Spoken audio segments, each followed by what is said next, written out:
मशरिक news के नाज़रीन आदाब। दिन भर की अहम खबरें। ममता बनर्जी का मोदी पर जबरदस्त हमला, तशद्दुद में टीएमसी का हाथ साबित करें वरना जेल में डाल दूंगी, इलेक्शन कमीशन बीजेपी का भाई।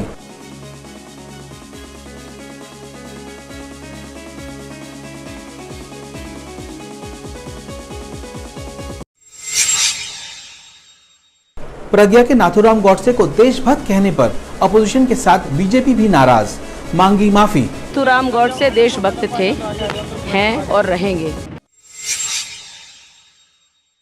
इलेक्शन कमीशन ने एतबार खो दिया है, बंगाल में वक्त से पहले इंतखाबी मुहिम रोकने पर कांग्रेस का कमीशन पर इल्जाम। Election commission meekly surrendered.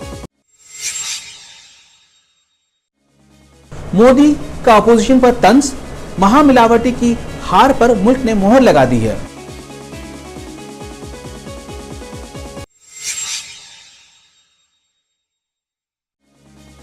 Jammu Kashmir में कर्फ्यू और हड़ताल से आम जिंदगी मफलूज।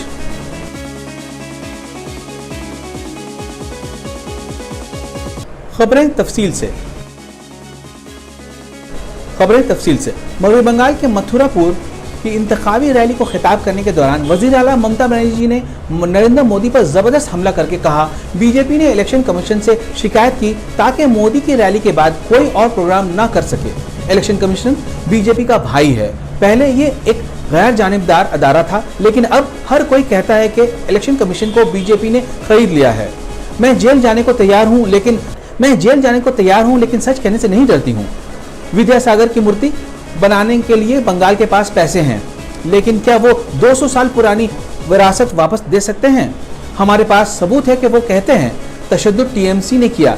झूठ बोलने के लिए शर्म नहीं आती? इल्जामात के मोदी सबूत दें वरना मैं आपको जेल में डाल दूंगी। आप क्या चाहते हैं? बंगाल को बदनाम करने के लिए? नरेंद्र मोदी बंगाल को आदमी को पहचानता नहीं है। Mister Amit Shah, you are a good leader. आपको पहचान नहीं, आप दंगा करके आया। पहले आपको लड़का को इतना मानी कैसे हुआ आप देख लो। And Narendra Modi, you can not take care for your wife itself. Parliament हल्का भोपाल से बीजेपी की उम्मीदवार साध्वी प्रज्ञा सिंह अपने बयान से फिर फंस गई हैं। प्रज्ञा ने कमल हसन के बयान पर रद्दमल जाहिर करते हुए नाथूराम गॉडसे को देशभक्त बताया। मुतनाज़ा बयान पर अपोजिशन ने बीजेपी की जबरदस्त मजम्मत की। वहीं बीजेपी ने भी प्रज्ञा के बयान पर नाराजगी का इजहार किया। बीजेपी ने कहा कि उसे प्रज्ञा के इस बयान से इत्तेफाक नहीं है। बीजेपी ने प्रज्ञा से वजाहत तलब की है और पार्टी की हिदायत पर प्रज्ञा ने माफी मांगी है। नाथूराम गॉडसे देशभक्त थे, हैं और रहेंगे। The party, the BJP will ask Sadhvi Pragya as to why she made such a statement, and it would be proper for her to seek or tender a public apology for this objectionable statement.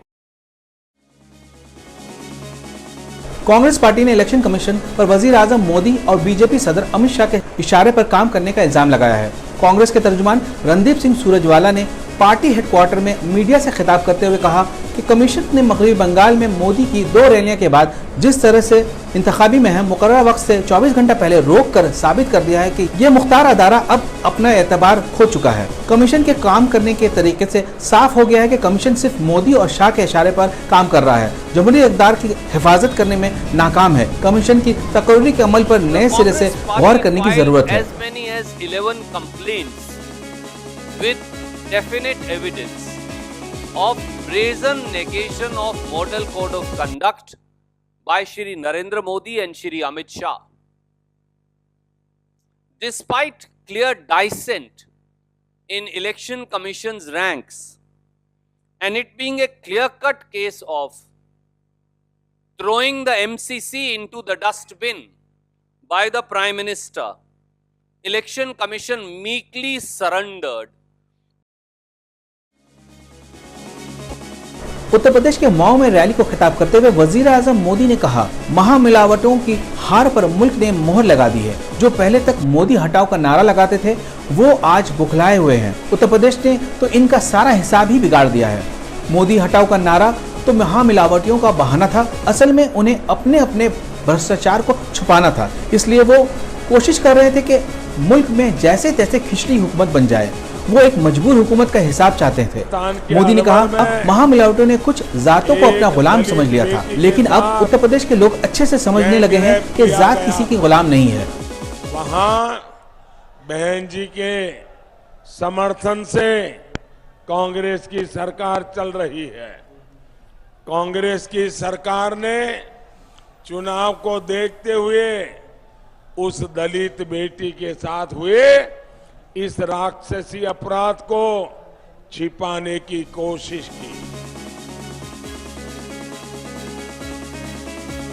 Jammu Kashmir के जिला पुलवामा के डिपुरा में security जवान के साथ तसादुम में 3 जंगजू और 1 आम शहरी की हलाकत के बाद कश्मीर के ज्यादातर हिस्सों में हुक्काम की तरफ से आयत कर्फ्यू और मुजाहिरीन के हड़ताल से आम जिंदगी मफलूज होकर रह गई है। पुलवामा और शोपियान में मोबाइल और इंटरनेट सर्विस मुअत्तल किया गया है। वहीं बांदीपुरा के 3 साला मासूम की असमत दरी के खिलाफ मुजाहरे के दौरान जख्मी एक नौजवान की मौत पर कश्मीर में गम, गुस्सा और नाराजगी का माहौल है। मोहलिक बीमारी के इलाज के लिए हिंदुस्तान में मशहूर अपोलो ग्रुप ऑफ हॉस्पिटल के चेयरमैन डॉक्टर प्रताप सिंह रेड्डी और डॉक्टर संगीता रेड्डी ने कहा कि अपोलो हॉस्पिटल ने दिल की बीमारियों के इलाज के लिए हिंदुस्तान में भी एक नई टेक्नोलॉजी TAVR से इलाज शुरू किया है। इस नई तकनीक से मरीज ऑपरेशन के सिर्फ 2 दिन बाद आराम से चल फिर सकते हैं। इस इलाज पर 15 से 30 लाख रुपए का खर्च होने का इम्कान है। हिंदुस्तान में ये एक नई तकनीक है जो दिल की बीमारी के इलाज की टेक्नोलॉजी कहलाती है। इससे उम्रदराज लोग भी दिल की बीमारी से छुटकारा पा सकते हैं। आज बस इतना ही। मशरिक न्यूज के नाजरीन, शब बखैर।